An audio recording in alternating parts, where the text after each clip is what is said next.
Crackerjack 3, made in 2000, is the third film in the Crackerjack action movie series. Why they made 3 is a mystery. Hi, this is Dan. And Tom. Of SpyMovieNavigator.com on our show Cracking the Code of Spy Movies. Join us now as we decode the 2000 spy movie Crackerjack 3. This is a definitive low-budget movie. Action thriller of sorts, with the same tropes often used in spy movies. Singular heroes, of course, a terrorist threat or two, and throw in some military-style action and involvement. Hey, but the good thing is, it's only an hour and 37 minutes long. Yeah, I'm glad it didn't get to 138. Yeah. Basically, this is a B movie.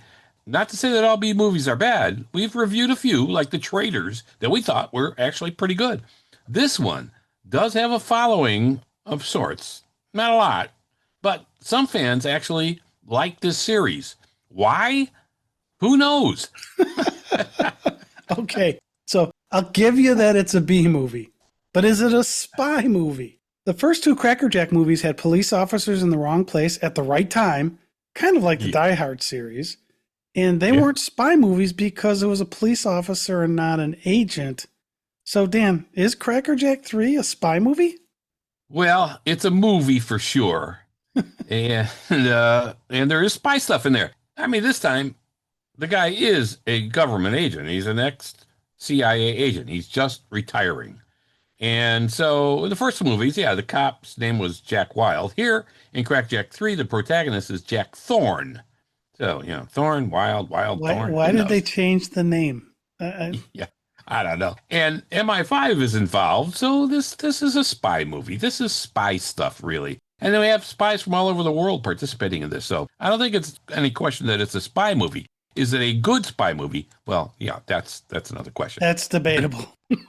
This movie was made in 2000. So if you like B movies in general, like some military throwbacks to the early 2000s, and like a movie that tries to be humorous in parts while still being serious, well, then maybe Crackerjack 3 would be watchable for you. I'm not sure that's even enough to make it watchable, Dan. All right, Crackerjack 3 is an attempt. I'm not sure you're going to get the gist of where we're going with this. Fantastic. It win Oscars and Emmys. Wow. Well, and it's funny because oftentimes when we're doing something that's kind of a little tongue-in-cheek, you and I differ. I think we're in the same mind on this one. All right, Crackerjack 3 is an attempt to be an action thriller that focuses on Jack Thorne, a retired CIA agent who must reunite with former adversaries to thwart a neutron bomb attack planned during an international summit. And that could cause a global economic collapse. While the movie is loosely connected to the previous Crackerjack movies, it introduces a new storyline and characters. Again, why did they make this? Yeah, you said it. Why is a great question. Why would you make something so lame? Why would the special effects be so lame? Why is the acting overdone? I could go on. The original, I actually watched all 3 of these movies last night. And the original Crackerjack was okay. It wasn't great, but it wasn't terrible either. That one starred Natasha Kinski. Christopher Plummer was in that, and Thomas. Yeah, Christopher Plummer was good. Yeah. And the second one starred Judge Reinhold and Carol Alt. Yeah, John Reinhold. So, come on. Some named actors, you know who they were. But for 3, we get Bo Svenson, Oliver Gruner, and Amy Weber. Yeah, you just roll off the tip of your tongue, really, because they've been in so many damn good movies. Now, also, the storyline isn't all that new. The plot of all 3 movies has a group of people in harm's way, and Jack has to save the day. It's just a different Jack. Yes, the harm's ways are also different, but the main goal of the plot is similar in all 3. Yeah, well, it's similar in all these movies, really. So I'm going to give them a little bit of a break there. However, let's get back and focus just on Cracker Barrel. It should have been called Cracker Barrel. I think we should leave that in there. Crackerjack 3 here. All right. There are a few interesting parts to the movie. And then there are some not so interesting parts to this movie. It lacks a lot of stuff. Forget about 1 and 2. This movie, Crackerjack 3, is a standalone, but it does not stand very tall or steady on its own. You'll not find any big stars in this movie. We've already alluded to that. It does not have a high gloss finish. It is actually rather a dull finish. So we will take apart the good things it offers and then some of the things it lacks. Yeah, there's a couple of good things. All right. Now, for most viewers, this is a forgettable entry in an already obscure series. Wow. But if you're a big Crackerjack fan, who knows? Maybe you like this one. Yeah. Look, I like Cracker Jacks. I like to eat them, but not watch this movie. All right. So basically, Jack Thorne, played by Bo Svenson, is retiring from his position at the Central Intelligence Agency. He's an old timer. And his replacement, Marcus Clay, played by Olivier Gruner, seems to be quite the arrogant jerk who can't wait for the old timer to leave. Yeah, I mean, he's not just pushing him out. He's putting a wheelbarrow and pushing him out. Yeah, he's helping him out. Yeah, a call comes in that a nuclear bomb was stolen, and Jack quickly suggests it had to be an inside job. This starts the story unfolding for the rest of the movie. Well, and I want to be clear, it's a neutron bomb, not a nuclear bomb. There's a slight difference, bomb, right. and they make the distinction that this is neutron all along. Oh, I said nuclear. You're right. Yeah. It's neutron. Because if we remember, the neutron bomb disperses the radiation and kills people, but leaves the structures behind. Yeah. All right. So now, let me make sure I've got this right. A cop or an agent retires, and just then something big happens, and he or she's going to have to get back into service this one last time. Whoa, how original. Well, look, hey, wait. No, this is made in 2000. And we're going to talk about some of the stuff that this may have influenced, actually, this movie. Believe it or not. That's frightening. It may have influenced other producers not to produce another movie like this, but it had other influences, I think, too. All right, here's a breakdown of the good, that'll be short, and the bad aspects of this movie. And no, come on. There are a few good parts. Really? Yeah, the good. Okay, why don't you tell me something good? Here's some of the good. There's a straightforward action entertainment element to this movie. At least that's what they're attempting, right? Plenty of the standard action tropes permeate this attempt, however. Several gunfights, some explosions. Lame. And an older team of ex-agents that are past their prime trying to save the day. For fans of low-budget action flicks, this is an attempt to deliver some action without spending a lot of money. Okay, so it's kind of like Undercover Grandpa, which exactly. we decoded in an earlier episode. Undercover Grandpa was much better. Put a bunch of old former agents together to solve a mission. Yeah. For me, that idea didn't work in either movie. I know you liked Undercover Grandpa. Oh, Undercover Grandpa was a much better movie than this. Oh, I'll give you that. I don't think you're going to argue with that. No. All right. So there's some straightforward action entertainment value here in a sense. I mean, it is low budget and some of the stuff is not done well. And it's got some old school action vibes, really. When you look at it, this is a 2000 movie made in 2000. So if you like that era of movies with a little spy stuff and some military stuff and some action sequences with some practical effects, well, maybe you will find this entertaining to somewhat of a satisfactory degree, but not for an hour and 37 minutes worth. Well, and with that old school stuff becomes old school gadgets. And so Jack is given a mobile phone by Kelly Jones, who's played by Amy Weber. She's an analyst who worked closely with Jack in the CIA. But for the time, this was a state-of-the-art phone. To put this in perspective, Nokia introduced the 3310 the year before this movie was released. The 3310 was a pretty basic phone, but it was probably the best one Nokia had out at the time. I remember having a 2160 in the mid to late 90s, and this phone seemed to be a step above that. And we also have to remember this was 7 years before Apple released the first iPhone. Yeah. So unfortunately, I haven't been able to figure out what model phone it is he's got. It's not the 3310. Yeah, they were careful not to show a lot of it. Yeah, but if you watch this movie, watch it to find out what phone it is and let me know. Yeah, there you go. So he has this state-of-the-art phone.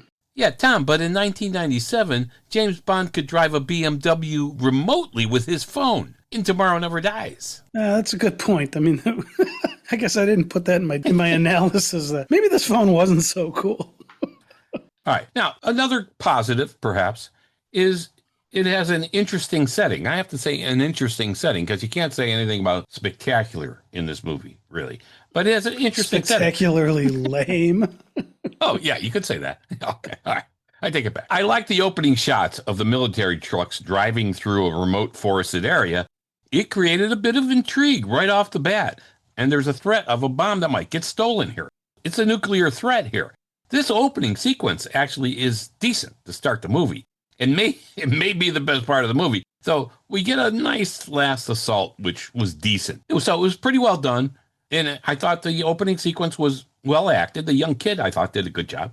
And the dark of the night and the battle were good. So you liked it when it was over? No, so I'm talking about the opening sequence here. Oh, okay. I thought it was good. And as we said, there's some espionage elements, and I like that it was set with a wintry kind of backdrop, which added an interesting element to the story with the cold breaths wafting in the air and the snow-covered trees and so on. That actually made it a little more interesting, gave it a little dimension. I don't know. But the cinematography and the sets for this movie were really, really bad.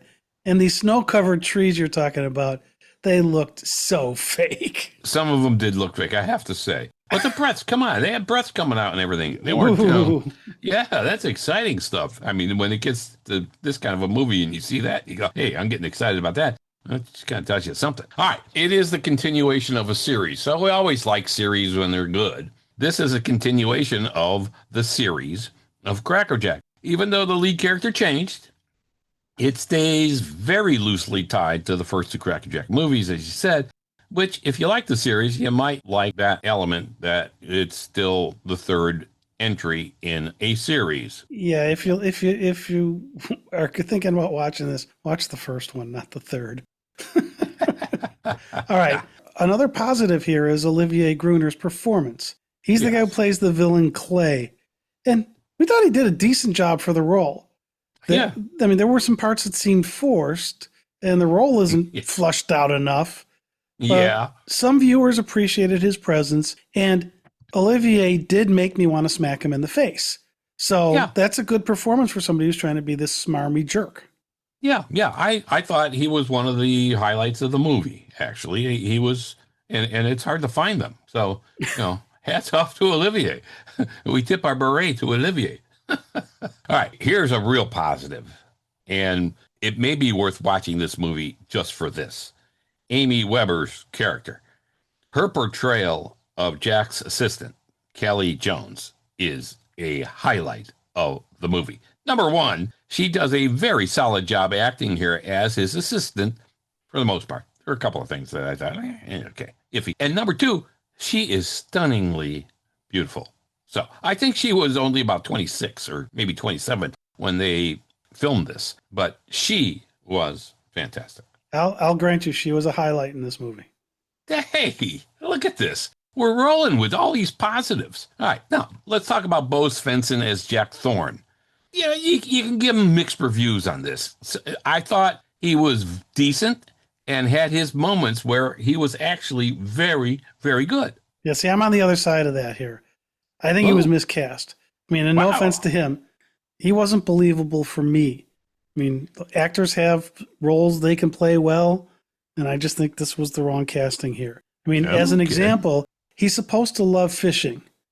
And in the scenes where he was supposed to be fishing, it was obvious he had no clue. It looked like I was out there trying to fish, and I have no clue how to fish. Okay, but I'm going to interrupt you here and say that they showed us later that he really does know how to fish, because he does a thing like Bond does in Moonraker when he is in the field with Drax and they're shooting, and Drax tells him, "Oh, looks like you missed," and then Bond turns around and said, "Did I?" And he shoots the sniper out of the tree. Well, at one point in this movie, he's doing his fishing line thing and he swings it back and he hooks the guy that's behind a tree. So I think he actually knew what he was doing. Yeah, but then they showed him again going fishing with nobody around, and he still looked like me trying to figure out what to do. Yeah. Okay. And so again, this and that to me is the actor, not the role. Okay. And for me, I would have of course, I would have loved to have seen somebody else in that role. and Really? maybe a Tommy Lee Jones or something. Okay, but they couldn't afford him. Yeah, I Yeah. just think he was miscast. All right. Now I'm going to make a positive here. There was Wow. a All right. good line that I liked when one of the characters has something bad happen and says "God," and the That's the good response. line. Yeah, well, no, the God wasn't. It was the response from the other person. I'm not going to say what it is because if you watch this movie, it's the only good line in it. But I thought the response was really good. All right, Tom. What was the line? You don't want to say the line. Look, nobody's going to watch this movie. Based on this review, that's for sure. All right, so there's a scene where something bad happens, and this one guy, let's call him Person A, I can't remember the character's name, says Good. God, and then the other person, Person B, he says coming right up, and then shoots him dead. Oh yeah. Well, God's coming right up for you, buddy. all right, let's look at some influences. Now, again, this movie was made in 2000. Now, a bunch of old, retired, thought to be past their prime espionage guys are out for one last attempt to do something good. All right, Tom, you mentioned Undercover Grandpa already, which came out in 2017, which I thought did a much better job at virtually everything that Crackerjack 3 was trying to do. It had a much better budget. Yeah, so I agree with you on that, and I did like Undercover Grandpa.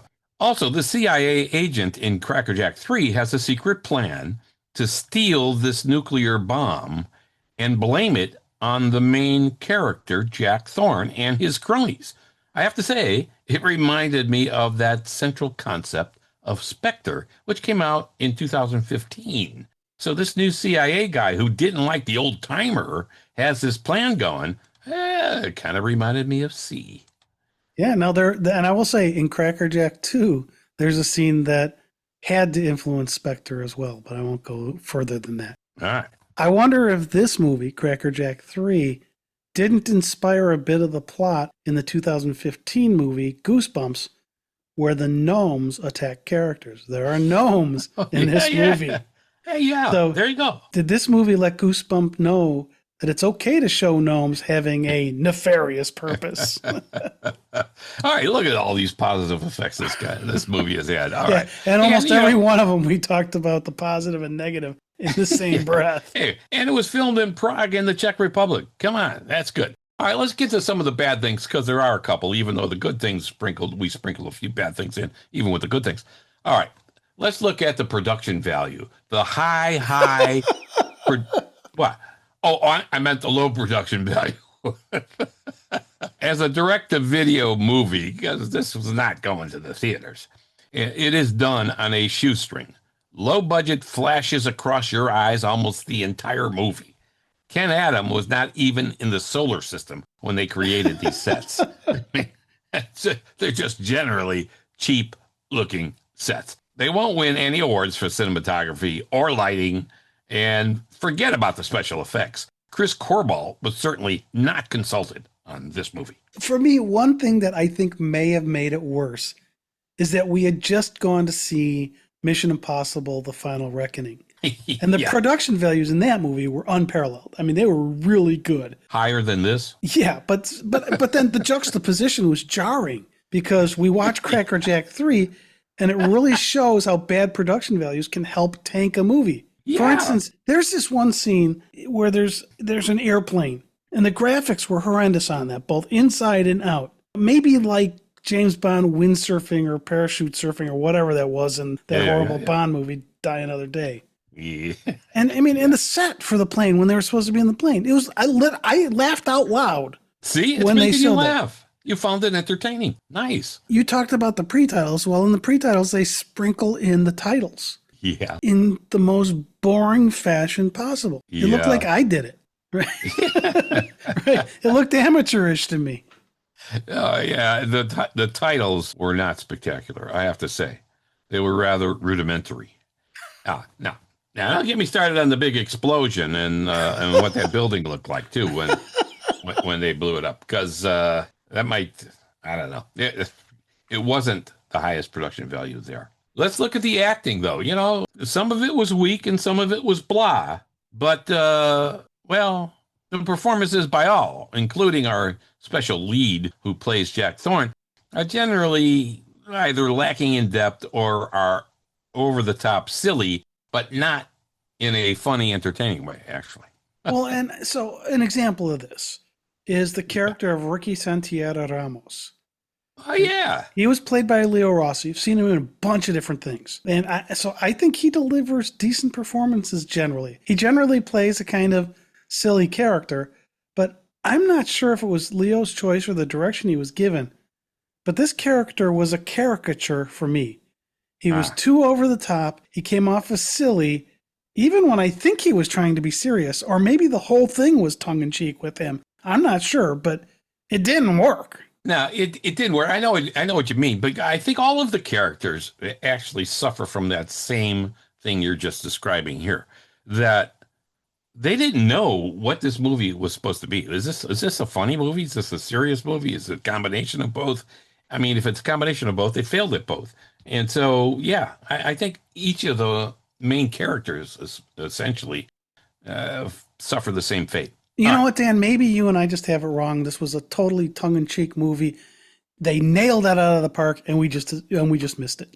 Yeah, no, it may very well be a tongue-in-cheek movie. I mean, it's certainly not a funny movie, and it's not really a serious spy movie. So it may be that in between land, that Neverland, that that never works. They couldn't even find. All right, and you don't really ever feel, at least when I'm watching it, I never felt the chemistry among the team. You see the chemistry in Mission Impossible among that team. Fantastic chemistry. You see it in the Bond story with Moneypenny and everybody else. You see it in a lot of other movies. And it's lacking here, which really impacts the telling of the story, I think. So that's a problem. Let's counter that. We've mentioned this movie a couple times already, Undercover Grandpa, because it's almost the same story. Yeah. This had another team of old retired agents who had worked as a team in the past. And I might not have liked that movie, but the chemistry among that team worked. Yeah. Here in Crackerjack 3, I agree with you. There is no chemistry, almost. Yeah, right. There really isn't. I mean, I think between Jack and Kelly, there is a little bit. Again, Bo Svenson had his moments with some good facial expressions and a couple of times some well-delivered lines. And so did Amy Weber, who played his assistant, Kelly Jones. The rest were relatively two-dimensional, and this is giving them some credit being two-dimensional. So they're characters who, like two dimensions, are flat. And they were. Amy Weber had some very solid moments in her role. She's not flat in any regards. She doesn't have a flat performance. Though even she at times, I think, seemed a bit out of it. But I think she was being overwhelmed by the ridiculousness around her. But probably she was the best in this movie, I think. Yeah, see, now they also didn't bring any characters forward from the earlier Crackerjack movies. If you're going to call this Crackerjack 3, bring at least somebody along for some kind of continuity. However, one actor, Daniela Kurtova, appears in both Crackerjack 2 and 3 in different roles. Well, in Crackerjack 3, she's the beautiful woman who's with the character Pierre towards the beginning of the movie. Yeah. And both of these roles that she's in are supporting roles. Her Crackerjack 2 role was a little bit larger. And one corollary here, in Crackerjack 3, she's feeling up Pierre, and in Crackerjack 2, she's the one who gets felt up. Well, there you go about the feeling up part. Okay, all right. Glad you pointed that out. Well, we got to feel good. Let's look at this meticulously well-written, well-thought-out plot. Okay, so to me, this storyline feels somewhat recycled. Oh, you think? Yeah, it's essentially a lone hero versus terrorists kind of a movie. But they did put together a team to do the job, not just a lone hero. Yeah. But Bo Svenson, as Jack Thorne, was the leader who's technologically challenged, which at times was really overplayed. Yes. And he was supposed to be the brains behind his operation. I mean, yes, this was the year 2000, but someone who had been an agent back then would have likely had stronger technical skills. Yeah, and I just think they overdid it with that, and a little bit ridiculous with the phone, especially that thing. It's like, yeah, you're over the hill, you're over, yeah. Bo Svenson was only 59 when he made this movie. Right. So it's not like in Undercover Grandpa where you're giving somebody in their 70s or 80s. To his credit, though, even though he's technologically challenged, it's demonstrated early that he has a feel for his work, and an early assumption or insight he has proves right. Again, his character as a has-been was force-fed to us. I think that's the problem, which made it all seem less real. But he does have an instinct and knowledge of his work, which was good. All right. Now let's look at the spectacular dialogue and editing, because that was really something. I thought we've often said, well, dialogue is important, and we've often said that dialogue can be a very strong suit. Well, especially when a movie has such lame action. Yeah, in our decoding session of the Tamarind Seed, we highlighted how strong the dialogue was for that movie, which was a heavy dialogue movie too. In Crackerjack 3, not so much. The dialogue is pretty weak. Very few clever or well-delivered lines, and some scenes just suffer from awkward pacing and a very inconsistent tone, which bounces the viewer all over the scene. That part was not good. Yeah, except for the one line I mentioned earlier. For me, that was the only memorable line in the whole movie. Coming up. All right. For me, though, the best was the kid who was painting the gnomes, who knew about the neutron missiles and how to defuse or explode them. And I thought the kid did a nice job delivering these complicated lines, and it was a mildly amusing part of the movie. The thing I like about that is his performance. He almost was like he was robot-like, just, oh, here's the thing and here's the answer. Which you would expect. Which I thought was really well played. Yeah, you would expect that from a kid who knows this kind of stuff. So the best male actor was this kid. Yeah, he was pretty good. The kid says he learned all of this from the 1997 movie Men in Black, however, which was kind of funny. And I think actually after he says that, there's some kind of music that plays, kind of like Men in Black style music. It wasn't, I don't think, the Men in Black music. It played for a couple of seconds, I think, after he says that. So I thought that was kind of cute. And the Jack Thorne team learned from this kid and repeated his lines later in the movie, which I thought was cute. Yeah, I agree. That was a nice touch. There was continuity there. Yeah. And it made them feel like, hey, we're being smart, not like we knew what we're saying, but we heard this somewhere. Yeah. So that was good. And I'll have to say the editing could have been much, much better. Peter Hunt was not in the building. Yeah. All right. And we've kind of mentioned this lack of action. I mean, you mentioned it. The best action sequence in the whole movie is right in the beginning. Yeah. So this is supposed to be an action movie. And for the most part, it was slow with too much uninspired talking and not enough excitement.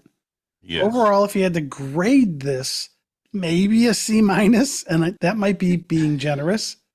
Yeah. I think what you said, the uninspired talking is absolutely accurate. That's, I think, the problem with a lot of the movie.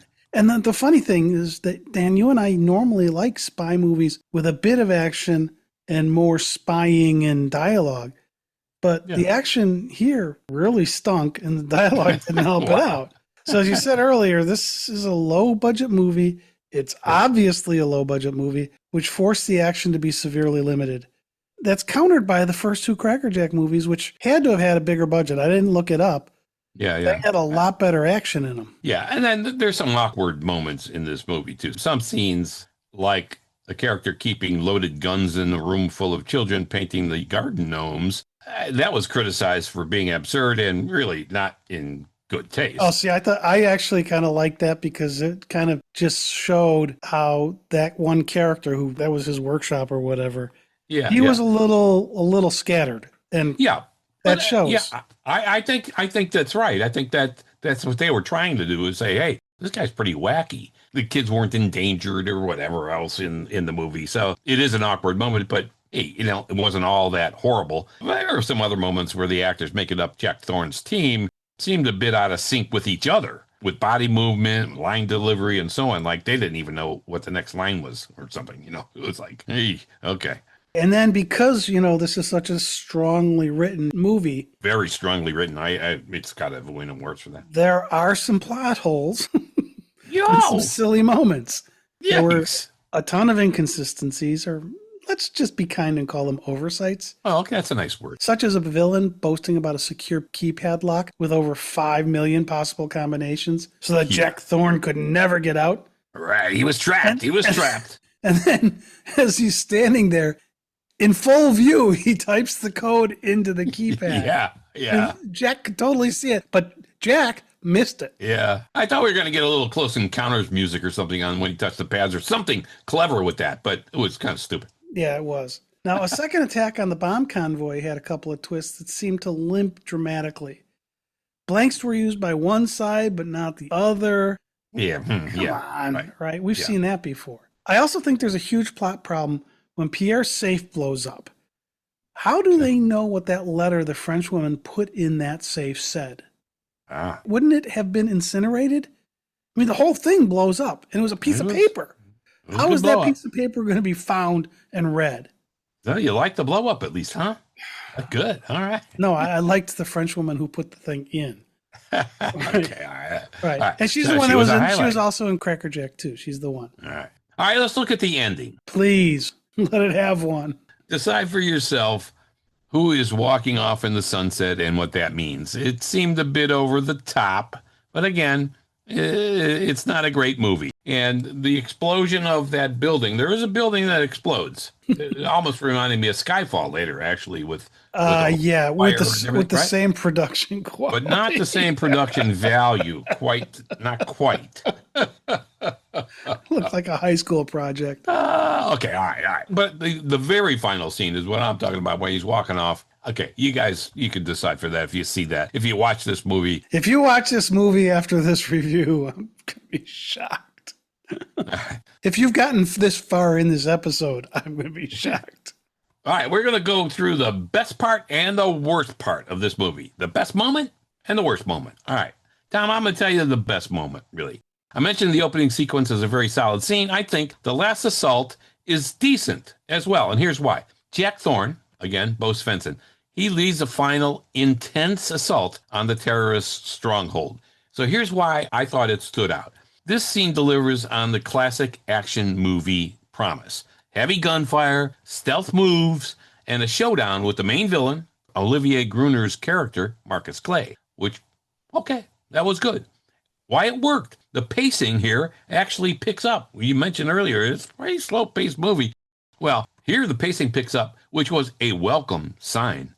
The stakes are clear, and you finally see the payoff for this whole buildup that we suffered through for an hour and 30 minutes so far. This sequence feels the most competent, most complete, and I thought the most satisfying. And the highlight here is Thorne's tactical approach and the use of his old school military strategy, giving off a bit of a little kind of Die Hard thing. Maybe Die Hard meets Spectre, kind of a spy thriller vibe, which I thought was good. That was the best part of the movie. Okay, okay. Well, I guess I can see that. But all right, let's hear the worst. There has to be a worst. It's hard to pick out the worst. Yeah, so I'm going to try to grab one here. The awkward dialogue in this interrogation scene. Now, early in the movie, there's this drawn out, crazily slowly paced, and strangely edited interrogation scene involving Thorne and government officials. So why do I think this is one of the worst? Well, first, the dialogue is just, it's wooden. Horrible. Yeah, the acting's stiff and uninspired. The scene just drags on. There's like pretty much no tension or really interest in watching that scene. It's supposed to be important, but it ends up feeling more like fluff. So that fluff is good. Yeah, what doesn't work here is the pacing was bad. Did they ever rewrite a dialogue line? And the movie's low production quality, flat acting, and poor acting range were all really highlighted in this one scene. Yeah. And that brings out a cringe factor. When you can feel the actors are not acting, but trying to remember what they say next, it feels flat and breaks any connection you may have with the character. This scene is replete with it and kind of sums up the whole movie for me. Okay. All right. We're going to give a shout out here. Well, we'll give a shout out in a bad way, maybe a yell out to the CGI effects. Note, any of the explosions or the supposed nuclear or neutron device, well, these are lacking. Yeah. The explosions were spectacular. Although I thought the explosion in Spectre Blofeld's lair with Bond and Swan watching was not the strongest moment either. They seemed disconnected to the explosion. The explosion was awesome. That was Chris Cornwell. That was fantastic. The direction of Swan and Bond, I wasn't so sure. But anyway, wait. Cornwell said they did that so they were standing at the edge where they were out of harm's way with the explosion. So if you take that in context, it worked in that movie. Well, it did work. It's certainly better than here. So here we're giving a great yell out to the CGI effects in this movie. And how bad they are. Yeah. It's not a shout out. It's a yell out. All right. Maybe the strength of this movie is its entertainment value for its unintentional humor or eye-rolling moments rather than its action-packed thrills. Because you do roll your eyes a lot in this movie. Go, what the heck were they thinking? Or maybe, Dan, it's just not a good movie. That could possibly be, Tom. I'm going to agree. And I think we've covered it all for Crackerjack 3. So that's a wrap. Thank goodness. Of our wonderful decoding of Crackerjack 3. If you get a chance, don't see this movie. This has been Dan. And Tom. Of SpyMovieNavigator.com on our show, Cracking the Code of Spy Movies. Thanks for listening. Subscribe. That helps us out a lot. Thanks.